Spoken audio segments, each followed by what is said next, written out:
அவன் யாரு, அவனை பத்தி நான் தெரிஞ்சுக்கணும். வரலாறு கேக்குறியா? ரெட் டிராகன் சொல்ற கேள. உன் வயசுலதான் வந்தா. அவ துடிச்சல பார்த்த. அவனை என் கேங்ல சேர்த்து விட கூட்டிட்டு வந்தான். மெட்ராஸை சேர்ந்த அஜித்குமார் எனும் ஒரு அழகான இளைஞனை முக்கிய வேடத்தில் நடிக்க வைக்க முடிவு செய்தனர். முதல் படத்திலேயே தமிழ் சினிமா சிவப்பு கம்பளம் விரித்து விடவில்லை.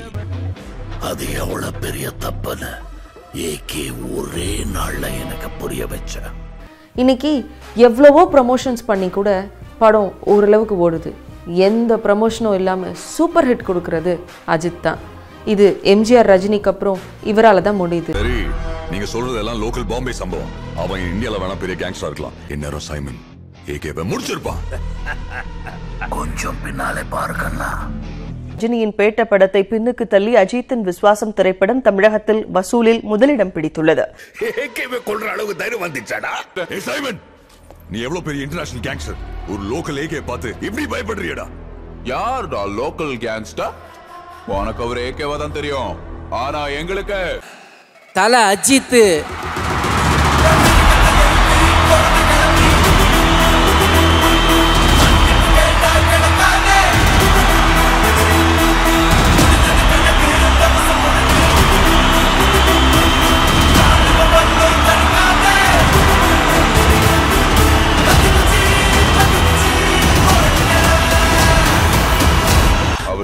பார்த்து கொரியன் கேங்ஸ் அவர் பின்னாடியே வந்தாங்க. அங்கதான் ஏகேன்ற ஒருத்தர் டிராகனா மாறினாரு.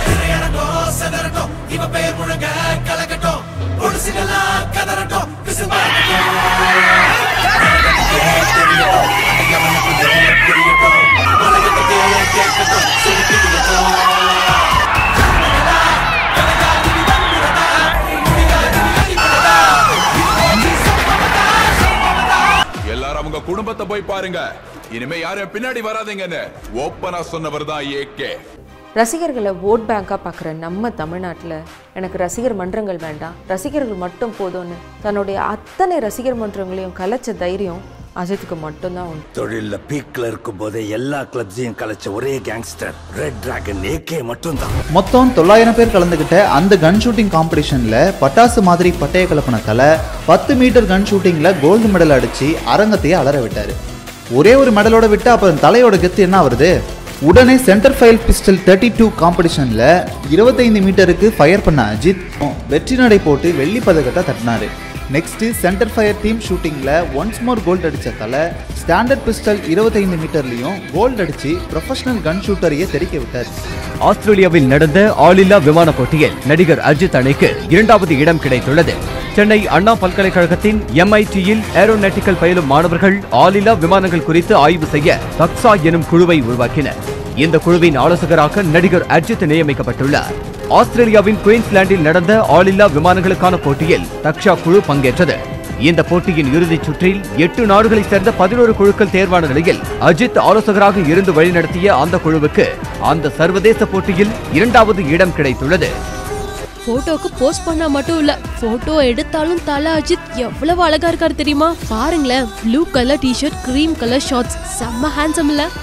கார் பந்தய முடிவில் அஜித்குமார் ரேசிங் அணி 24 மணி நேரத்தில் மொத்தமாக 568 லேப்கள் காரை இயக்கியதோடு 26 முறை காரை நிறுத்தியுள்ளனர். இதன் மூலம் அஜித்குமார் அணி 3வது இடம் பிடித்து அசத்தியது. அணியின் உரிமையாளரான அஜித்குமார் கையில் தேசிய கொடியை ஏந்தி சக ஓட்டுநர்களுடன் உற்சாக கொண்டாட்டத்தில் ஈடுபட்டார். இதில் GT 992 பிரிவில் களமிறங்கி நடிகர் அஜித்குமார் அணி 3ஆம் இடம் பிடித்து சாதனை படைத்துள்ளது.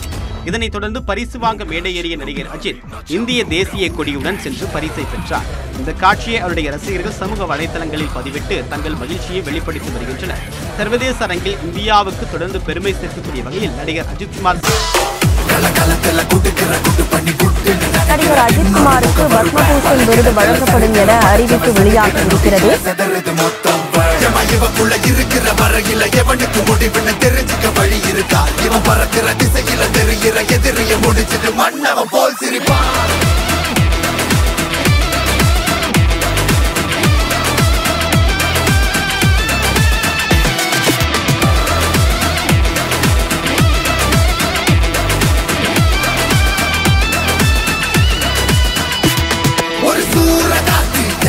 அஜித் குமார் கலா ஃபிலிம் அபிநயம்.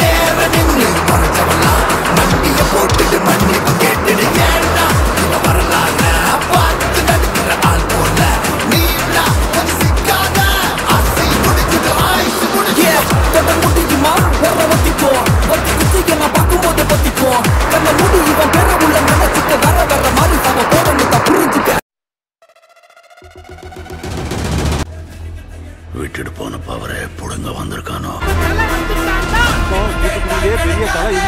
ஒரே தலை, நான் ஒரே தலை. தலை இருக்கும்போது வாழாடக்கூடாது.